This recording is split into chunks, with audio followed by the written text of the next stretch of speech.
Berwisata di Kudus dapat dimulai dengan mengunjungi sejumlah destinasi wisata sejarah. Hanya 15 menit dari gerbang Kudus, wisatawan akan sampai di Museum Kretek. Museum ini didirikan pada tahun 1986, menyajikan kronik sejarah penemuan rokok kretek hingga berkembang menjadi industri besar yang menempatkan Kudus menjadi salah satu penyumbang perekonomian Indonesia dari sektor cukai. Lebih dari 1.000 koleksi tersimpan dengan baik di museum yang terletak di Desa Getas Pejaten, Kecamatan Jati ini. Mulai dari biografi singkat para pelaku industri kretek masa lalu, aneka produk dan bahan baku kretek, hingga bermacam-macam sarana promosi kretek pada masa lampau. Tak jauh dari bangunan utama Museum Kretek, terdapat rumah adat Kudus yang saat ini sudah sangat langka dan sulit ditemukan. Salah satunya karena banyak diminati oleh para kolektor berkat keindahannya. Rumah adat Kudus disebut juga dengan nama Omah Joglo Pencu, mengacu pada bentuk atap dan gentingnya. Bangunan rumah tradisional Kudus ini sepenuhnya berbahan kayu jati, berbalut ukiran Kudus yang khas, sederhana namun indah. Perpaduan corak seni kebudayaan Hindu, Persia, Islam, China, dan Eropa.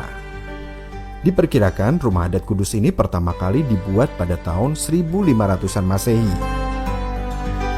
Omah Joglo Pencu memiliki 4 tiang penyangga dan 1 tiang utama, sedangkan ruangannya terdiri dari 3 bagian utama, yaitu Jogo Satru atau ruang tamu, Gedongan atau ruang keluarga, dan Pawon atau dapur. Keunikan lain rumah adat Kudus adalah keberadaan sumur dan kamar mandi yang terletak di halaman depan rumah. Puas menikmati keindahan rumah adat Kudus, wisatawan dapat melanjutkan menelusuri wisata sejarah selanjutnya. Kali ini wisatawan sejenak akan diajak kembali ke zaman purba di Museum Situs Purbakala Pati Ayam yang berlokasi di ujung timur Kudus, tepatnya di Desa Terban, Kecamatan Cikulo. Museum ini secara resmi diakui sebagai cagar budaya pada tahun 2005. Namun demikian, penelitian tentang situs purbakala ini sudah dimulai sejak tahun 1931 oleh Van Es, peneliti dari Belanda yang kala itu berhasil menemukan 9 fosil hewan vertebrata. Sajian utama museum ini adalah fosil Stegodon atau gajah purba, mulai dari gading berukuran raksasa hingga tulang bagian tubuh lainnya. Selain itu juga ada fosil aneka hewan purba, diantaranya banteng, badak, rusa, kerang, dan lain-lain. Total sudah lebih dari 1.500 fosil ditemukan di situs Purbakala Pati Ayam. Bukan hanya fosil hewan purba, di situs ini juga berhasil diketemukan fosil manusia purba atau Homo erectus, lengkap dengan alat-alat batu yang membuktikan telah adanya kehidupan manusia purba lengkap dengan budayanya. Pati Ayam secara morfologi adalah kawasan perbukitan berbentuk kubah atau dom, dengan ketinggian puncaknya 350 meter di atas permukaan laut. Keindahan kawasan perbukitan Pati Ayam dapat dinikmati dari gardu pandang yang merupakan fasilitas di wisata sejarah ini. Seharian menelusuri wisata sejarah di Kudus, wisatawan pasti mulai lapar. Jangan khawatir, kuliner Kudus terkenal lezat dan siap memuaskan perut Anda. Untuk siang hari, menu yang cocok adalah garang asem. Nah, untuk masakan dengan menu utama daging ayam ini, Kudus sudah terkenal paling lezat. Karenanya, warung makan dengan menu garang asem di Kudus ini selalu ramai pengunjung. Garang asem mengandalkan rasa asam dan pedas berasal dari tomat atau belimbing buluh dan cabai. Dijamin, masakan ini mampu membuat wisatawan ketagihan karena kenikmatannya. Garang asem ini disuguhkan dalam keadaan panas dengan daun pisang sebagai pembungkusnya. Bagaimana? Sudah terisi lagi tenaga Anda? Mari lanjutkan berwisata. Sajian wisata selanjutnya berada di Kudus Kulon. Hanya beberapa menit dari pusat kota Kudus, wisatawan akan sampai di kawasan wisata Menara Kudus. Lokasi wisata ini syarat akan sejarah, karena disinilah cikal bakal pendirian kota Kudus.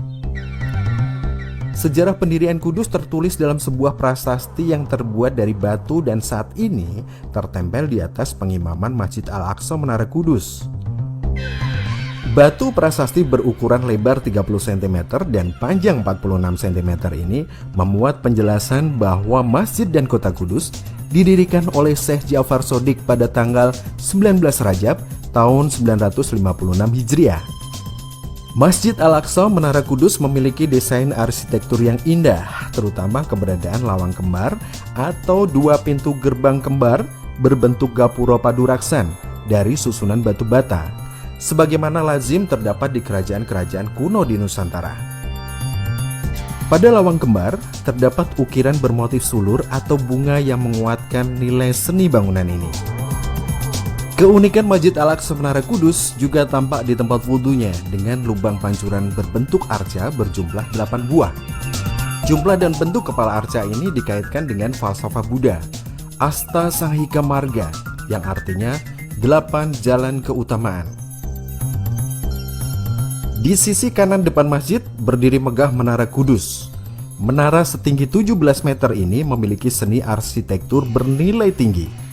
Karenanya gambar Menara Kudus sempat menjadi tema pada uang kertas Republik Indonesia dengan nominal Rp5.000 yang beredar mulai tahun 1986 hingga 1992. Menara Kudus terdiri dari susunan batu bata yang saling terkait tanpa bahan perekat. Bentuk kaki Menara Kudus menyerupai Candi Jago di Kerajaan Singosari, sedangkan tubuh hingga atap Menara Kudus serupa dengan Menara Kulkul di Bali.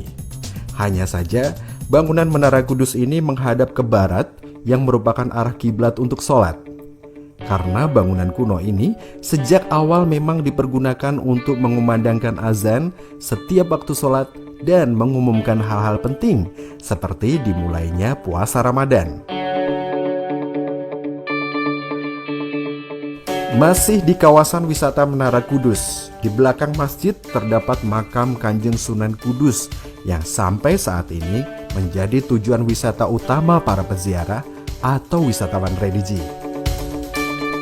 Seperti yang telah dibahas sebelumnya, Sunan Kudus yang bernama asli Syekh Ja'far Shadiq adalah tokoh pendiri kota Kudus yang sebelumnya bernama Tajuk. Sunan Kudus adalah anggota Wali Songo yang menyebarkan agama Islam di Nusantara. Selain itu, Sunan Kudus sangat dikenal dalam keahliannya di bidang fikih atau hukum Islam. Dalam struktur pemerintahan Kerajaan Islam Demak, Sunan Kudus tercatat sebagai Qadhi atau Hakim Agung, Panglima Perang sekaligus Imam Masjid Demak yang kelima atau terakhir. Lingkungan dan perumahan di sekitar kawasan Menara Kudus juga sangat menarik untuk menjadi tujuan wisata. Lorong sempit di antara tembok-tembok tinggi yang mengelilingi rumah penduduk menjadi ciri khas perkampungan Menara. Mirip sekali dengan perkampungan penduduk di Kota Gede Yogyakarta.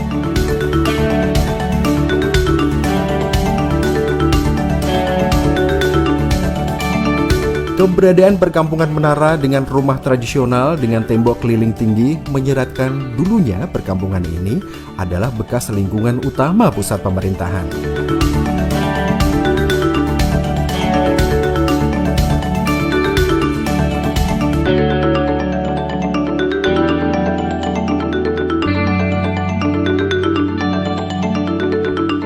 Penduduk di perkampungan Menara memegang prinsip yang kuat mengenai pentingnya bagus perilaku atau budi pekerti, mengaji atau mendalami ilmu agama, serta ulet berdagang yang hingga kini menjadi ciri khas Wong Kudus dengan singkatan Gus Jigang.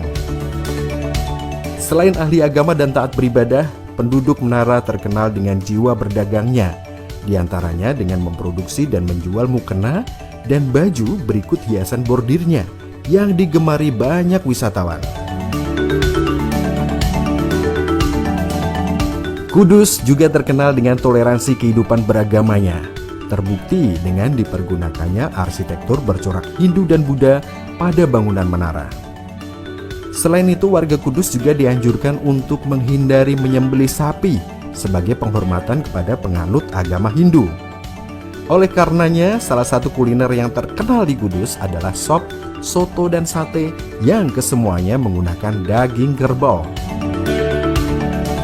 Tidak perlu jauh-jauh, wisatawan dapat langsung menikmati kelezatan kuliner sop dan sate kerbau ini di samping menara. Sekaligus dapat merasakan atmosfer keramaian menara di petang hingga malam hari. Adapun soto kerbau dapat dengan mudah ditemukan di hampir seluruh penjuru kota Kudus. Bagi Anda yang menyukai lontong, Kudus memiliki kuliner khas bernama Lentok Tanjung yang berbahan utama lontong dan sayur nangka muda, lengkap dengan tempe dan tahu. Memasuki malam, saatnya beristirahat untuk menyiapkan diri menjelajahi wisata selanjutnya esok pagi. Kudus memiliki banyak hotel yang sangat layak dan nyaman untuk beristirahat. Gripta dan At Home dapat menjadi alternatif. Hotel-hotel di Kudus ini memiliki kamar yang sangat nyaman dan aneka fasilitas lainnya.